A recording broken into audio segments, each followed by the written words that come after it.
Alright, folks, now let's get to your TNA No Surrender 2024 preview. And here are the matches so far that happened on the show. I mean, that's lined up for the show, I should say. First of all, the No Surrender pre-show matches features Brian Myers and Eddie Edwards of the System versus Kushida and Kevin Knight. I forgot the name of the tag team they had. Pertains to the Jetpack Setter, something like that. I don't know. But I went for the System to win here.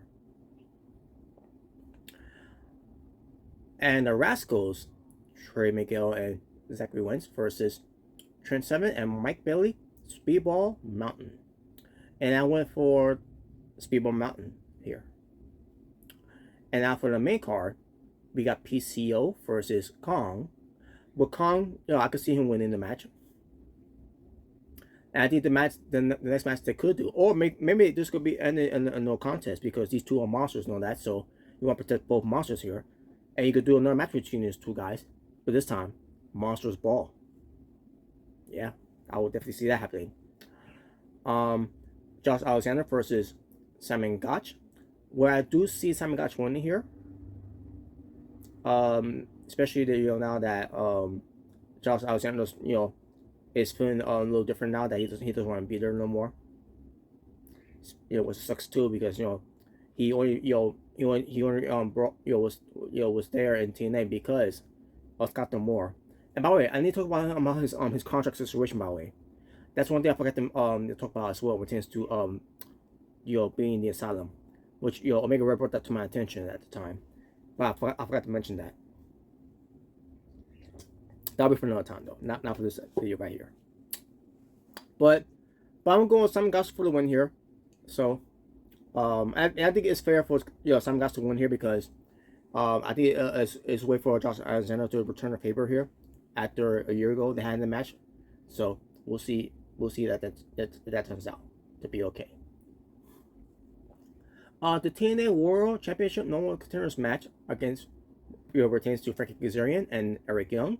Again, pertains to this, there was nothing that they mentioned on the show that was gonna be Normal Contenders match for the TNA World Title. Not even for Eric Young, not from the commentators, not for TNA management, not on Twitter. If I know, I would have went on Twitter to see if that was the case, but nothing like that at all. So unless it was announced on the show, I don't know. But I digress. But Eric Young should win to me. But I could do see Frankie Kazarian win as well. That's if the outcome of the match later on, which we'll get to that. So, but we'll get back to that as well. So, I'm expecting a good match between Frankie Kazarian and Eric Young because these two guys work so well together. So, we'll see how that turns out. The TNA Knockouts World Tag Team Championship. Decay defends against MK Ultra. Decay is Rosemary and Havoc. MK Ultra is Master Slamovich and Killer Kelly. And I will go for Decay for a win here because I don't see MK Ultra. I meant to say MSK. I don't see MK Ultra win back the titles here. So Decay's going to retain here. TNA Exhibition Championship. Chris Sabin defends against Mustafa Ali will make his TNA debut. And I do see Mustafa Ali winning here. And I expect this match to be good too. Can't wait to see how this match turns out. The TNA World Tag Team Championship. ABC versus the Grizzled Young Vets in the Best of 3 series in the third match. And I do see the Grizzled Young Vets getting the win here, folks. And I expect this match to be 10 times better than the last 2 of the Best of 3 series matches that they had. So, the TNA Knockouts World Championship.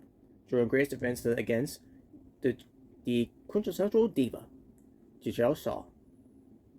And I expect to see a good match here.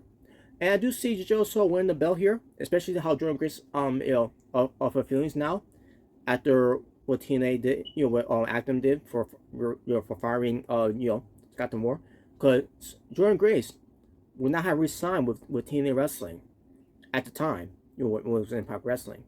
She would not have re-signed with them if it wasn't for, for Scott D'Amore. So the fact that Jordynne Grace stayed with the company because of Scott D'Amore is now going to be the reason why Jordynne Grace wants to leave TNA Wrestling now. But we shall see, man. But I'm gonna go for a safe route here. Jordynne Grace to retain. But I'll be okay if the show it's a retaining here. So I mean winning I should say winning.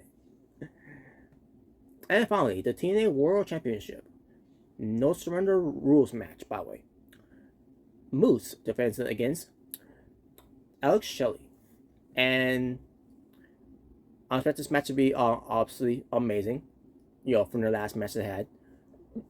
And I expect Moose to retain here, but at the same time, Moose is the same thing with Jordynne Grace and Josh Alexander, where I can see Moose also losing here too, especially that he doesn't want to beat her anymore either, because Scott D'Amore helped Moose a lot, to get in better shape, and train him in the way as well. He's been improving a lot. Not saying he wasn't good before, because he's always been good. The problem is he didn't look at in the best shape of his life until Scott D'Amore told him to get in great shape, and he did. So the way I see it, if Moose does lose it, then I see Eric Young, or in fact, no, I see Frederick Kazarian, I should say. If Moose wins it, to retain, I see Frederick Kazarian win the match against Eric Young. But if Moose retains here, I could definitely see Eric Young win that match against Frederick Kazarian. Unless they want to do, Moose versus Frederick Kazarian, especially, when it comes to the system, where Eddie Edwards is part of that. Eddie Edwards and Frederick Kazarian has history. They despise themselves and all that. So I could definitely see that being come into play as well. Not saying that Frederick Kazarian should be a babyface, because why would you do that when you just have him turn heel? So I would not do that. But you don't have to turn heel. So but at the same time, could that really work? Could that dynamic work with Frederick Kazarian versus Moose, one of both heels? Again, I will not turn Frederick Kazarian back to being babyface, because you just turn him heel out of nowhere. So we'll see how that turns out. But if Moose does retain, I see Eric Young being the challenger. That which means he's got to be Frederick Kazarian. Alex Shelley, if he wins, I can see Alex Shelley versus Frederick Kazarian, when it into that match. So we shall see. Who knows how it's gonna play out, folks? We shall see how it's gonna play out, though. And since the match, with the Rascals versus Trent Seven and Mike Bailey is happening on the pre-show, I guess again Steve Maclin could get involved, which I could definitely see Nick Nemeth still returning. But do you really want Nick Nemeth returning, to make things even on the pre-show?